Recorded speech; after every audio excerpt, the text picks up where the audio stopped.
Kasus penggerebekan daycare Little Aresya di Sorosutan, Kecamatan Umbul Harjo, Kota Yogyakarta oleh Kepolisian Resor Kota Yogyakarta pada Jumat 24 April 2026 lalu kembali mengungkap sisi gelap bisnis penitipan anak di Indonesia. Tragedi pilu ini menyeret 13 tersangka, mulai dari pengasuh hingga ketua yayasan.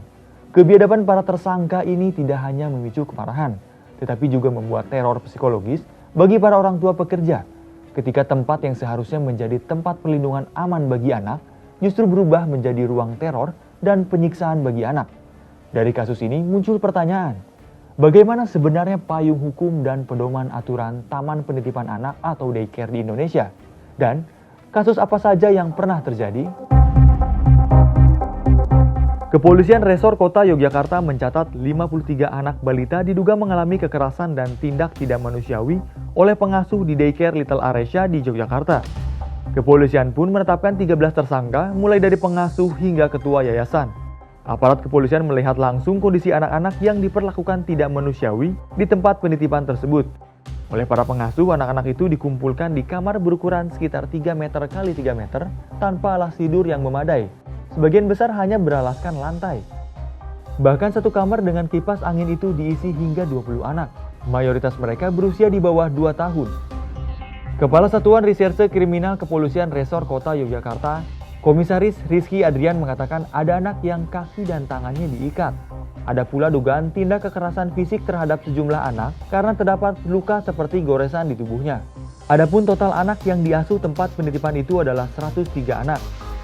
Polisi juga membuka kemungkinan jumlah tersangka bertambah seiring pendalaman kasus dan pemeriksaan lanjutan terhadap pihak-pihak yang diduga terlibat.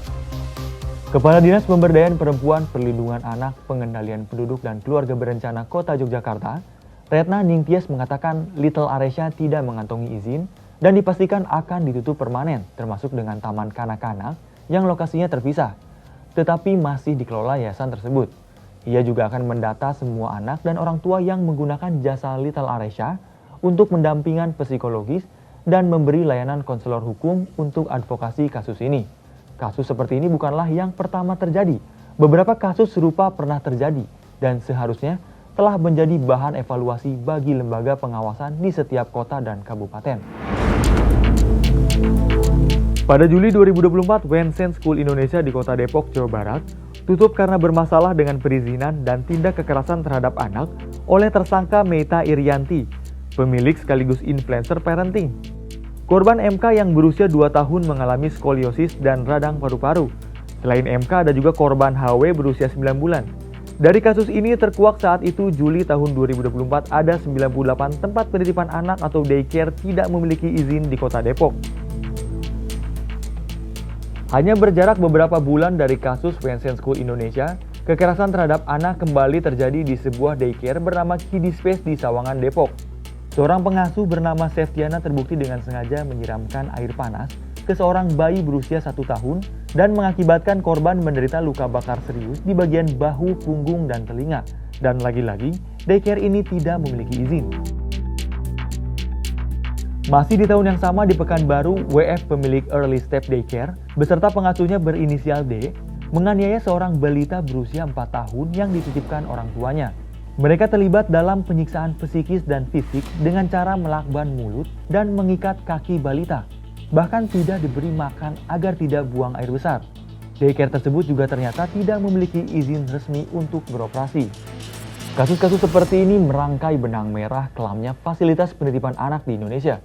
Mulai dari minimnya audit dari dinas terkait izin, hingga rekrutmen pengasuh yang tidak kompeten terus memakan korban tak berdosa. Lantas bagaimana sebenarnya payung hukum dan pedoman aturan taman penitipan anak atau daycare di Indonesia? Merujuk pada Permendikbud nomor 137 tahun 2014, daycare atau taman penitipan anak berstatus sebagai pendidikan anak usia dini jalur non-formal. Aturan ini sangat ketat mendikte bahwa seorang guru pendidikan anak usia dini atau PAUD harus memiliki ijazah diploma 4 atau sarjana. Sedangkan untuk guru pendamping syaratnya D2, pendidikan guru taman kanak-kanak dari program studi terakreditasi. Kemudian guru pendamping muda secara konteks bertugas seperti pengasuh wajib memiliki ijazah minimal SMA sederajat dan mengantongi sertifikat pelatihan kompetensi pendidikan anak usia dini dari lembaga yang kompeten dan diakui pemerintah. Pengasuh diwajibkan secara regulasi untuk memahami dasar-dasar pengasuhan, keterampilan melaksanakan pengasuhan, bersikap dan berperilaku sesuai kebutuhan tingkat usia anak. Kementerian Pemberdayaan Perempuan dan Perlindungan Anak telah menggariskan standar operasional lewat pedoman daycare ramah anak atau taman asuh ceria. Pedoman ini mewajibkan pembatasan rasio pengasuh dan anak agar tidak terjadi kelalaian. Setiap fasilitas juga wajib menerapkan zero tolerance atau larangan mutlak terhadap pendisiplinan berbasis kekerasan fisik dan verbal, serta harus menyediakan transparansi pengawasan seperti akses CCTV bagi orang tua. Sementara itu, jika terjadi pelanggaran, hukum pidana siap menanti dan lebih berat. Undang-Undang Perlindungan Anak Nomor 35 Tahun 2014, Pasal 80 Ayat 4, secara eksplisit menyebutkan klausul khusus pada pasal yang justru memberatkan hukuman jika pelakunya adalah pengasuh atau pendidik anak. Ditegaskan bahwa pidana ditambah sepertiga dari ketentuan sebagaimana dimaksud pada ayat 1, 2, dan 3 apabila orang yang melakukan penganiayaan tersebut merupakan orang tua, wali, pengasuh anak, pendidik, atau tenaga kependidikan. Kasus kekerasan terhadap anak di ruang yang seharusnya aman bagi mereka seolah tak pernah habis di negeri ini, termasuk di Taman Penitipan Anak. Bukan hanya kualifikasi tenaga pendidiknya, izin operasinya pun banyak bermasalah. Daycare yang seharusnya menjadi ruang aman di usia tumbuh kembang anak pada akhirnya menjadi tempat mula trauma. Catatan merah untuk kita semua.